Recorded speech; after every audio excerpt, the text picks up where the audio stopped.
अपनी आंखों को बंद करके मनन करो। खुदावन, आज जितना वचन मैं सुनूं, मैं उस पे फलों को लेके आऊं। आधी स्क्रीन के ऊपर क्रॉस को दिखाया जाए प्रभु यीशु मसीह के सामर्थी नाम में। पहला पत्रस 4 उसकी 12 और 13 आयत में लिखा है, हे प्रियो, जो दुख रूपी अग्नि तुम्हारे सामने परखने के लिए तुम में भड़की है, इससे ये समझकर अचंभा ना करो कोई अनोखी बात तुम पर बीत रही है। जैसे जैसे मसीह के दुखों में सहभागी होते हो आनंद करो, जिससे उसकी महिमा के प्रकट होते समय भी तुम आनंदित और मगन हो। पतरस जो जीसस क्राइस्ट का क्लोजेस्ट चेला था, ये वो बोल रहा है। मायने करता कौन बोल रहा है आपकी लाइफ में? बहुत लोग बोल सकते हैं आपकी लाइफ में, लेकिन वो कौन है जो आपकी लाइफ में बोल रहा है, बहुत मायने करता है। अपने घुटनों पे आओ, अपने हाथों को उठाओ। हालेलुया। अपने पड़ोसी को बोलो, मायने रखता है कौन तुम्हारी जिंदगी में बोलता है। तो जिस वचन को तुम सुन रहे हो, उसे परमेश्वर के सबसे क्लोजेस्ट और सबसे सामर्थी चेले ने लिखा है। आमीन। क्योंकि मायने रखता है आपकी लाइफ में कौन बात कर रहा है, और उस समय पहचानना कि जो ये बात कर रहा है ये कहां से कर रहा है, किस किंगडम से कर रहा है। शैतान के किंगडम से कर रहा है कि परमेश्वर के किंगडम से बात कर रहा है। 2004 में जब बपतिस्मा लेकर मैं पानी के बाहर आया और हम बैठकर प्रार्थना कर रहे थे, तो थोड़े से लोग थे, 15-20, और बैठकर हम प्रार्थना कर रहे थे। और वहां पर एक बहन थी, वो आज भी मेरे कांटेक्ट में है। उसने कहा कि परमेश्वर का आत्मा मुझे बता रहा है कि यहाँ एक परमेश्वर का बहुत बड़ा दास बैठा, खुदा उसे बहुत इस्तेमाल करेगा। और सुनो, मुझे 1% भी मालूम नहीं था। मैंने कहा ये मैं तो हूं ही नहीं, किसी के लिए हो सकता है। कोई इंटेंशन नहीं थी इस्तेमाल होने की, जस्ट हीलिंग के लिए मैं बैप्टिज्म ले रहा था, हीलिंग के लिए फास्टिंग कर रहा था, हीलिंग के लिए प्रेयर कर रहा था, रोजे रख रहा था। लेकिन वो बात किस किंगडम से निकली थी? वो जीसस के किंगडम से आई थी। जीसस क्राइस्ट एक दिन जा रहे थे और एक चेले ने कहा, परमेश्वर ऐसा कभी ना हो कि तू क्रूस उठाए। जीसस ने कहा, ओ शैतान, मेरे सामने से दूर हो जा। क्योंकि वो बात उस समय परमेश्वर के राज्य से नहीं, शैतान के किंगडम से, शैतान के राज्य से आई थी। आपके आसपास के लोग अगर आपको पहचानना नहीं आता, तो कई बार वो ऐसी बातें, ऐसी शैतानी राज्य की बातें आपकी लाइफ पर बो देते हैं और बोल देते हैं, जिसका असर आपकी लाइफ में होता है अगर आप अज्ञान हैं, अगर आपको परमेश्वर के वचनों की समझ नहीं है। ओह, यू आर सो यंग, तुझे तो पढ़ना चाहिए अभी, तेरे तो लाइफ कैरियर बनाने की है, प्रार्थना तो फिर भी कर लेंगे, बुढ़ापे में कर लेंगे। ये शैतान का राज्य बोल रहा है। क्योंकि जैसे ही शैतान को मालूम है, अगर आप प्रेयरफुली पढ़ेंगे, आप उस डायरेक्शन में जाएंगे जहां परमेश्वर चाहता है। कितने इंटेलिजेंट स्टूडेंट्स हैं जिनका पेपर्स के दिनों में एक्सीडेंट हो जाता है, पेपर्स के दिनों में बीमार हो जाते हैं, पेपर्स के दिनों में भूलना शुरू कर देते हैं, डिप्रेस हो जाते हैं। तब उनकी इंटेलिजेंसी काम नहीं आती, ना बल से ना शक्ति से, बल्कि परमेश्वर की आत्मा के द्वारा, बाइबल कहती है। एक इंटेलिजेंट मैन अपने बिजनेस में फेल है और उससे अधिक मूर्ख व्यक्ति 10 गुना अपने बिजनेस में पास, और वो सोचता है कि ऐसा क्यों? क्योंकि बाइबल कहती है आपको परमेश्वर की जरूरत है। उसके बिना आई गई हर आशीष टेम्परेरी हो सकती है, थोड़े दिनों की हो सकती है, साथ बहुत सारी श्रापों को लेके आई हुई हो सकती है। हालेलुया। इसलिए मायने रखता आपकी लाइफ में कौन बोल रहा है। मैंने यूट्यूबर्स देखे हैं, पैसा पैसा पैसा, गाड़ी खरीद ली, एक दिन उसी गाड़ी से एक्सीडेंट हो गया, मर गए। क्योंकि वो गाड़ी तो ब्लेसिंग है, लेकिन बाइबल कहती है जो ब्लेसिंग यहोवा देता है उसके साथ वो दुख नहीं मिलाता, उसके साथ वो पेन्स नहीं मिलाता। अगर आज का वचन आप समझ गए तो आपकी लाइफ चेंज होगी यीशु के नाम में। आज 2 चेलों की हम बात करेंगे, पहला पतरस और दूसरा याकूब। ये दोनों चेले परमेश्वर के बहुत करीब थे, इनको परमेश्वर का एक्सपीरियंस था, परमेश्वर के साथ चले थे। जब लंगड़े चलाने होते थे, जब तो चेले 12 होते थे। लेकिन जब मुर्दा को जिलाना होता था कई बार, जैसे 12 साल की लहू बहने वाली औरत को परमेश्वर ने चंगा किया, तो एक आराधनालय का सरदार यीशु मसीह के पास आके बोलता है कि परमेश्वर, मेरी 12 साल की बेटी मरने पे है, आ और उसे चंगा कर, हाथ रख। और जीसस क्राइस्ट रास्ते में जा रहे थे तो किसी ने कहा तेरी बेटी मर गई है, अब गुरु को दुख ना दे। यीशु मसीह ने अनसुना करके उसके घर में गए, चेलों को बाहर छोड़ा, पतरस, याकूब और यूहन्ना को साथ लेकर और माता पिता को साथ लेकर उस लड़की को बोला, हे लड़की तलीता कुमी, यानी उठ। और बाइबल कहती वो उठ के बैठ गई। कौन थे वहां? पतरस, याकूब और यूहन्ना। आज हम 2 चेलों की बात करेंगे और इन 2 चेलों ने सेम चीज आपके लिए क्यों लिखी है, और परमेश्वर ने भी ये 2 बार बाइबल में क्यों होने दिया कि आपको सेम चीज 2, 3 बार, 4 बार परमेश्वर ने क्यों लिखी है? क्योंकि परमेश्वर एक खास मैसेज आपको देना चाहते हैं। और अगर ये खास मैसेज आप समझ गए, क्योंकि आपकी लाइफ इस पे निर्भर करती है, क्योंकि जब आप रास्तों में जाते हैं तो पुल आते हैं। आपके रास्ते 300 किलोमीटर चलने पर कोई पुल नहीं आया, इसका मतलब ये नहीं पुल आएगा नहीं, पुल आएगा। किसी का जल्दी, किसी का बाद में, किसी का बीच में, किसी का। तो परीक्षा आएगी, बाइबल कहती है। किसी की पहले होती है, किसी की बाद में होती है, किसी की बहुत ज्यादा होती है, किसी की पहले कम होती है।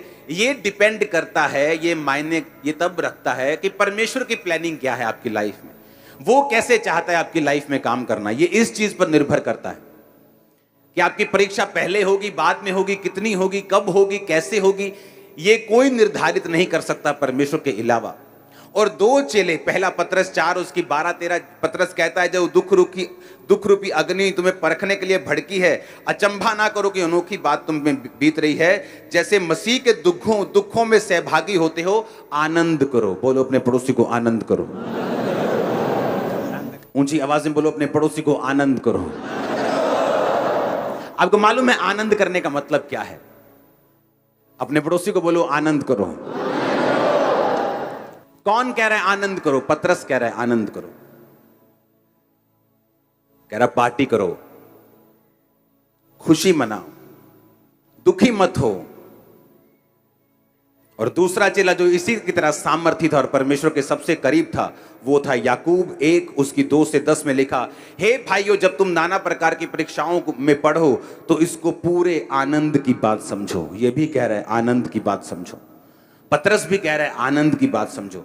यानी जब तुम्हें कोई परीक्षा पड़ जाए, वो परीक्षा क्या हो सकती है मैं नहीं जानता। मेरी लाइफ में कुछ और थी, वो बीमारियां थी, वो अटैक थे, वो डिप्रेशन था, वो विरोध था, वो कई तरह की चीजें थी। मेरी कॉलिंग बड़ी थी, परीक्षाएं बड़ी थी। आपकी कॉलिंग के हिसाब से, आपके फ्यूचर के हिसाब से, आपकी प्रिपरेशन, आपकी बुलाहट के हिसाब से परमेश्वर आपको परीक्षाएं देता है। लेकिन प्रॉब्लम यह है कि जब परीक्षा आती है तो विश्वासी का जो नेचर है वो कैसा है, ये मायने रखेगा कि वो परीक्षा में पास होगा कि परीक्षा में फेल होगा, या डिले होगा, या कंपार्टमेंट आएगी, या सप्ली आएगी, या कब उसकी क्लास क्लियर होगी। ये आपके नेचर और परमेश्वर के वचन की नॉलेज जो आपको है उस पर निर्भर करता है। अब एक परमेश्वर का दास जिसने लंगड़ों को चलाया, मुर्दों को जिलाया, वो कह रहा है कि जब तुम परीक्षा में पढ़ो तो कहता कोई अचंभी बात मत समझो कि मैं ही, मेरे साथ ही ऐसा क्यों हो रहा है, मैं ही ऐसा क्यों हूं, मेरे साथ ही ऐसा क्यों, दूसरे के साथ ऐसा क्यों नहीं। कहता मत समझो कि कोई अचंभी, कोई अनोखी बात तुम पे बीत रही है, पर कहता जैसे मसीह में के दुखों में सहभागी होते हो, आनंद करो। और याकूब कह रहा है कि जब तुम नाना प्रकार की परीक्षाओं में पढ़ो तो कहता पूरे आनंद की बात समझो। क्यों? ये चेले परमेश्वर के हमें आनंद करने के लिए क्यों कह रहे हैं? कोई आपके पास आके बोले ओह मुझे ये कैंसर का रोग है, आप बोलो जाओ पार्टी करो, जाओ आनंद करो, वो बोलेगा मार खानी है क्या तुमने? मैं कह रहा हूं कि मेरे घर में प्रॉब्लम हो गई, मैं कह रहा हूं कि मेरे ये हो गया, वो हो गया, तुम कह रहे हो आनंद करो। उसका कंडीशन ये है, इफ शर्त ये है कि वो परीक्षा आपके पाप के कारण नहीं होनी चाहिए। जैसे दाऊद की जिंदगी में बैतशेबा के साथ पाप के बाद जो परीक्षा आई, वो परीक्षा परमेश्वर की ओर से नहीं थी। जो पहले उसकी जिंदगी में हो रहा था, जो शाऊल उसके पीछे पड़ा था, वो परमेश्वर की ओर से था। कितने मेरी बात को समझ रहे हैं? अब 2 चेले कह रहे हैं कि आनंद करो। क्यों ये हमें आनंद करने के लिए बोल रहे हैं? 2009 में जब ये सेवकाई शुरू हुई तो मेरा पूरा बिजनेस जो करोड़ों रुपए का था, किसी ने आग लगा दी थी इसी गांव के लोगों ने। तो अगर मैं वचन उस समय पढ़ता यही पतरस का, तो पतरस कहता आनंद करो, तो मैं सोचता नहीं, पतरस को कुछ दवाई की जरूरत है। ये मुझे कह रहा है मेरा बिजनेस जल गया, करोड़ों रुपए का नुकसान हो गया, यही बिजनेस की तो मैं गवाही देता था, यही बिजनेस की गवाही देकर तो मैं लोगों को समझाता था कि मसीह में आओ। अब यही बिजनेस जल गया तो मेरे पास कोई गवाही नहीं, अब मेरी हीलिंग की गवाही बची है। और वो भी शैतान मेरी हीलिंग से भी फाइट करता रहता था, ताकि मुझे ये महसूस होता रहे कि तेरे पास अभी कुछ नहीं है, तेरे पास 5 साल हो गए अभी कुछ नहीं है, बिजनेस भी था वो भी चला गया। तो मेंटल टॉर्चर करने की वो कोशिश करता था, मेंटली आपसे क्वेश्चन करने की कोशिश करता है, आपको सवाल पैदा करता है। यीशु मसीह की जो प्रेजेंस है, उसकी जो ग्लोरी है, उसकी जो होंद पंजाबी च कहते, उसके ऊपर वो सवाल पैदा करता है कि वो है कि नहीं, क्योंकि तुम्हारे पास बिजनेस था वो जल गया, अब सेहत है और वो उसके साथ भी मैं फाइट कर रहा हूं, तुझे मैं हीलिंग लेने नहीं दूंगा। तो ऐसा लगता कि क्या सचमुच परमेश्वर है भी या नहीं। लेकिन जब पतरस को पढ़ा तो उसने कहा आनंद समझो। जब याकूब को पढ़ा जो परमेश्वर के करीब था, वो भी कह रहा कि जब तुम नाना प्रकार की परीक्षाओं में पढ़ो तो पूरे आनंद की बात समझो। क्यों? मैं आपको बताता हूं क्यों। मेरी लाइफ में बहुत सी परीक्षाओं को मैंने देखा है। अब जो आजकल थोड़ा बहुत विरोध होता है, ये कोई परीक्षा नहीं है, ये तो मतलब ऐसे वाला है, ये कोई परीक्षा नहीं है। हालेलुया। ये तो शैतान जैस दुखी है बेचारा। सुनो, परीक्षा किसे बोलते मैं आपको बताता हूं। ये परीक्षा परीक्षा नहीं, सुनो, ये तो एंजॉय करो, मजे लिया करो। तो परीक्षा किसे? 2005 में मेरी लाइफ की बिगेस्ट परीक्षा थी। 2005 में मैं अपनी लाइफ के मोस्ट डिप्रेस्ड पार्ट से होकर गुजर रहा था। सुसाइड करना चाहता था मसीह में आने के बाद, ले हैंड करता था तब, पवित्र आत्मा पा चुका था तब भी। इतनी ज्यादा मेरी लाइफ में वो डिप्रेशन और डेविलिश अटैक्स थे, लेकिन शैतान मेरे अंदर नहीं था।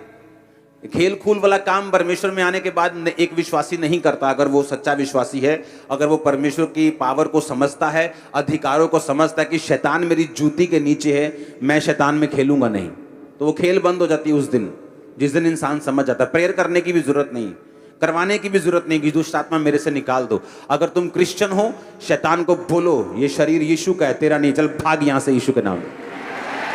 That's it. वो खेल आनी बंद हो जाएगी। जब सिर घुमाने के लिए शैतान बोले तो उसे स्टॉप करो, उसे बोलो ये शरीर तेरा नहीं, यीशु मसीह का है, ये हिलेगा नहीं, ये खुदा के काम करेगा। आप बोलते नहीं, जब बोलते नहीं तो शैतान काम करता है। परमेश्वर का रूह कह रहा है अपने दोनों दासों के जरिए से कि जब परीक्षाओं में पढ़ो तो इसे बिल्कुल आनंद की बात समझो, इसे प्योर आनंद समझो, प्योर दिल के साथ खुशी मनाओ जब तुम परीक्षाओं में पढ़ो। इसका रीजन है, आपकी लाइफ में एक समय आएगा, आप अगर परीक्षा में हैं, थे या होंगे, ये वचन सबके लिए एक है। आपकी लाइफ में एक टाइम आएगा, आप पवित्र आत्मा से भरे हुए होंगे, आप वचन को जानते होंगे, लेकिन शैतान फिर भी क्वेश्चंस आपके सामने रेज करेगा, सवाल पैदा करेगा। ये क्यों? अगर वो है तो ये क्यों है? अगर वो है तो ऐसा क्यों नहीं है? और इतने सारे क्वेश्चंस आपके साथ होंगे और आपको लगेगा कि आप कुछ नहीं कर सकते इन क्वेश्चंस के खिलाफ। तब वो परीक्षा जो आपकी हुई थी और उससे निकलने की फीलिंग्स और एक्सपीरियंस जो आपको हुआ था, आपको मसीह में सदा के लिए स्टैंड रखेगा यीशु के नाम में। मैं आपको सच कह रहा हूं, मैं अपनी लाइफ में खड़ा हूं, उसका एक मेजर कारण यह है कि 2005 की वो परीक्षा जिससे मैं सबसे अधिक तंग हुआ, और पार्ट्स में मैं उस परीक्षा से निकला हूं, पार्ट्स में कुछ कुछ करके 8 साल, 9 साल, 10 साल।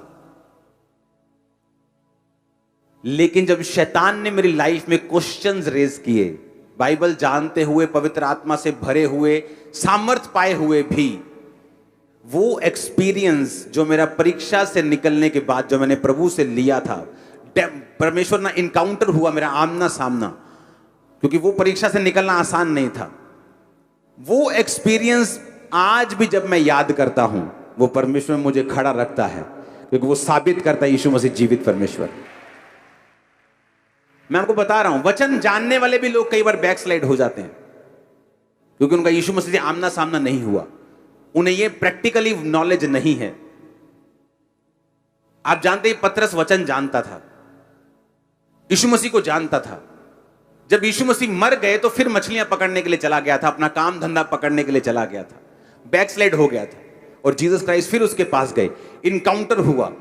इनकाउंटर होना, आमना सामना होना, एक्सपीरियंस होना, जो वचन फिर आपने सुना होता है वो लगता है फिर कि ये सच्चा है। आपको समझ आनी चाहिए मैं क्या कह रहा हूं। बिना परीक्षाओं से निकले आपको ये वचन भी सच्चा नहीं लगेगा, मैं आपको बता रहा हूं। आप गवाहियां भूल जाओगे, मैं आपको बता रहा हूं। आप सब भूल जाओगे, मैं आपको बता रहा हूं। वचन होते हुए भी आप अविश्वास में रहोगे, पूरी तरह से विश्वास में नहीं होंगे। लेकिन जब आप उस एक्सपीरियंस को जो खुदा ने आपको दिया, और वो कब मिलता है आपको मालूम, वो तभी मिलता है जब आप परीक्षा में होते हैं। इसीलिए पतरस और याकूब को मालूम था कि जब परीक्षा में विश्वासी पड़ेंगे तो आनंद बनाना, क्योंकि उसी के कारण तुम फ्यूचर में खड़े रहोगे और बने रहोगे, स्ट्रांग रहोगे, बड़े काम करोगे यीशु में। आप समझ रहे मेरी बात के नहीं? वो एक्सपीरियंस आपको लाखों रुपया, वो एक्सपीरियंस कोई जन, कोई फैमिली मेंबर, कोई प्यारा, कोई दुलारा आपको नहीं दे सकता। वो एक्सपीरियंस आपका पैसा, आपकी बुद्धि, आपकी एक्सीलेंस, आपकी पढ़ाई, आपकी प्रॉपर्टी वो नहीं दे सकती। वो एक्सपीरियंस वो लोग नहीं ले सकते जो परीक्षाओं के दिनों में बहक जाते हैं, परमेश्वर से हट जाते हैं, प्रार्थना करनी छोड़ देते हैं, वचन पढ़ना छोड़ देते हैं, चर्च जाना छोड़ देते हैं, क्योंकि वो परीक्षाओं में लगता है कोई अचंभी बात उन पे बीत रही है। अगर परमेश्वर होता तो मेरे साथ ऐसा नहीं होता। और पतरस ने पहले ही कह दिया कि तुम, कहता अचंबा मत करो कि अनोखी बात तुम पे हो रही है, क्योंकि मुझे बड़ा अचंबा होता था कि मैं ही क्यों, ये सारे डिप्रेशन, ये सारी बेवकूफों वाली चीजें ये मेरी लाइफ में क्यों हो रही हैं। तब समझ नहीं आती थी, तब लगता था कि परमेश्वर मुझे निकाल, मुझे कुछ नहीं चाहिए, मुझे निकाल बस इन चीजों से। लेकिन आज समझ आती है कि वो क्यों था, ताकि मैं आज खड़ा रहूं। वो आपको देख रहा था, वो लाखों लोगों को देख रहा था, वो मुझे देख ही नहीं रहा था। उसे मालूम था कि आने वाले समय में क्या होगा। उसे मालूम है आप ब्लेसिंग का कारण हैं, आपके वंश के लिए, आपके जनरेशंस के लिए, लाखों रूहों के लिए, वो लोग जो आपके द्वारा बचाए जाने वाले हैं। बने रहो और खड़े रहो। वो अनोखी बात हो सकती है, वो लंबा एक्सपीरियंस हो सकता है, लेकिन मैं आपको बता रहा हूं उसी के लिए आप फ्यूचर में अपनी गाड़ियों के लिए, अपनी प्रॉपर्टीज के लिए, अपने परिवार, अपने जिंदगी के लिए इतना थैंक्स नहीं करोगे जितना आप उस परीक्षा के लिए करोगे, क्योंकि ये सब कुछ भी नहीं रहे अगर वो परीक्षा का एक्सपीरियंस आपको ना होता और आप परमेश्वर से हट जाते। इसलिए वो विश्वासी बड़े अजीब से मालूम होते हैं जिनकी लाइफ में वो परीक्षाओं से निकले नहीं होते, क्योंकि आज वो कैंसर हीलिंग देखते हैं तो बल्ले बल्ले बल्ले बल्ले, लेकिन कल को जब शैतान सवाल करता है वो घर बैठ जाते हैं, क्योंकि उनको अपना कोई एक्सपीरियंस नहीं है परमेश्वर के साथ। और वो एक्सपीरियंस आता है जब आप परमेश्वर में चलना शुरू करते हैं। वो विरोध हो सकता है, कोई बीमारी हो सकती है, कोई तकलीफ हो सकती है, और जब आप उस एक्सपीरियंस से निकलते हैं, वो फीलिंग और वो एक्सपीरियंस जो आपको होता है वो आपको सदा सारी उम्र परमेश्वर में खड़ा रखता है। एवरी डे आपको खड़ा रखता है परमेश्वर।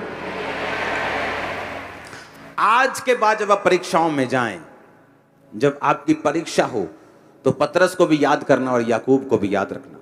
ये वो दो चेले थे जो परमेश्वर के साथ सबसे अधिक रहे हैं, जिनको परमेश्वर के सबसे अधिक इनकाउंटर हैं, जो सबसे ज्यादा प्रभु से मिले हैं, सबसे ज्यादा परमेश्वर के कामों को उन्होंने देखा है, लंगड़ों को चलते देखा है, अंधों को देखा है, उन्होंने मुर्दों को जलाते हुए देखा है, सबसे क्लोज परमेश्वर के थे।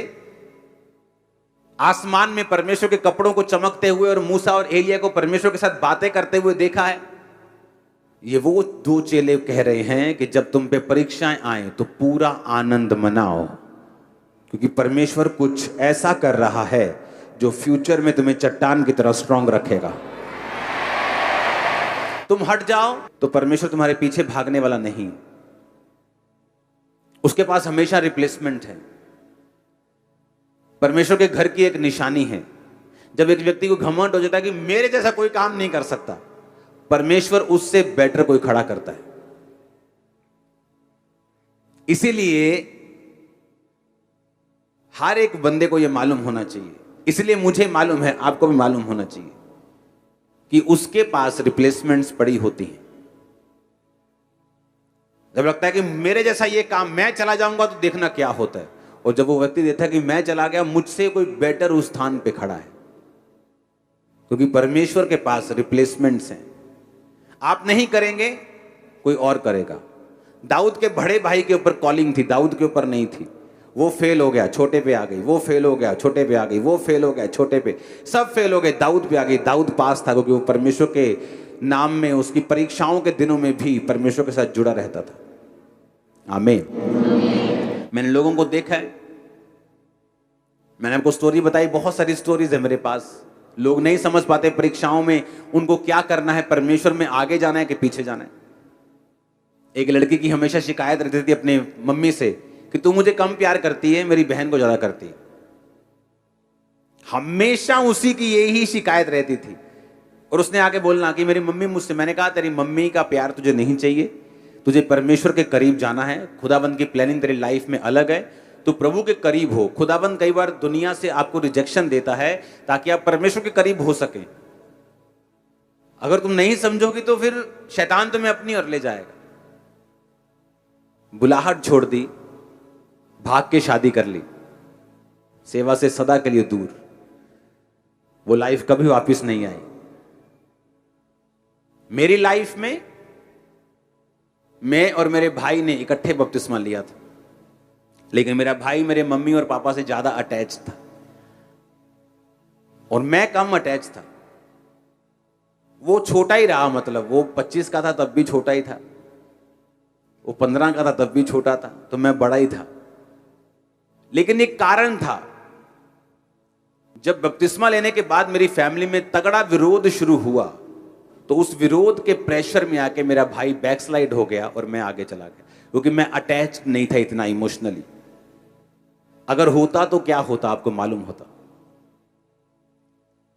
तो कई बार परमेश्वर, आपको मालूम नहीं आपकी लाइफ में जो हो रहा है वो क्यों हो रहा है, उसका आने वाले समय में परमेश्वर उसकी उन चीजों को जाहिर करता है कि ऐसा क्यों हो रहा था।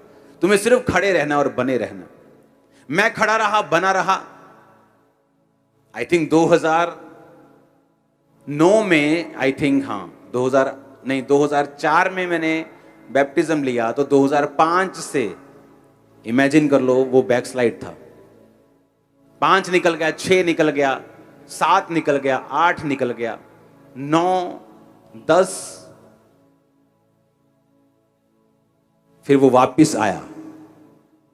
उसकी वाइफ ने मुझसे बपतिस्मा लिया, मेरी मदर ने फिर मुझसे बपतिस्मा लिया, मेरे फादर ने फिर मुझसे बपतिस्मा लिया। अब हम अटैच हैं क्योंकि वो समय निकल गया, वो परीक्षा का टाइम निकल गया। अब कोई चक्कर नहीं है ऐसा। अब शायद मैं ज्यादा अटैच हूंगा, लेकिन कारण मैं आपको बता रहा हूं। रीजन ये था कि परमेश्वर का एक प्लान था।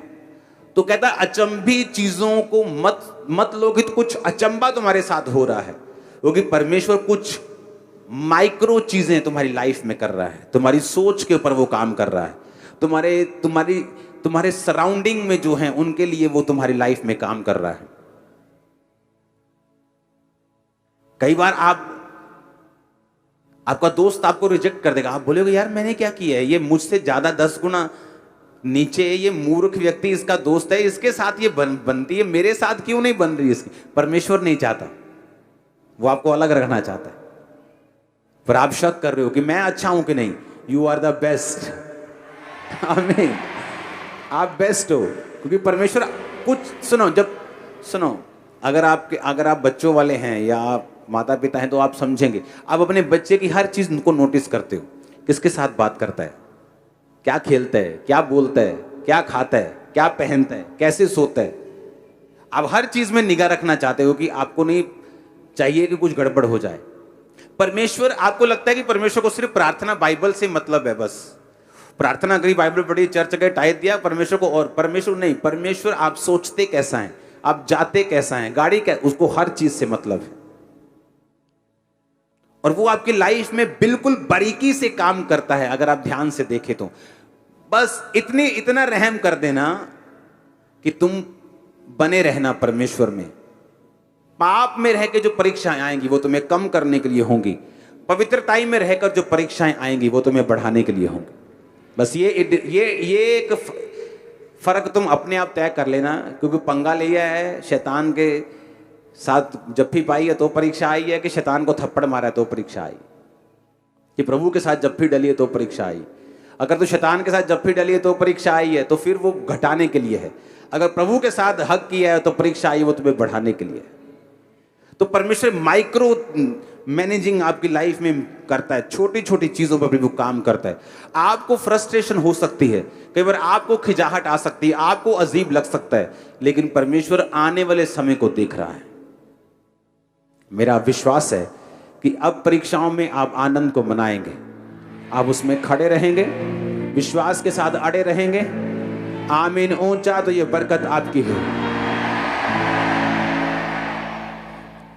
हमारे YouTube चैनल को सब्सक्राइब करें ताकि आप परमेश्वर के गहरे भेदों को जान सकें कि कैसे आप परमेश्वर में बढ़ सकते हैं, कैसे आप दुष्ट आत्माओं से, नशों से, बीमारियों से और वंशों के श्रापों से आजाद हो सकते हैं।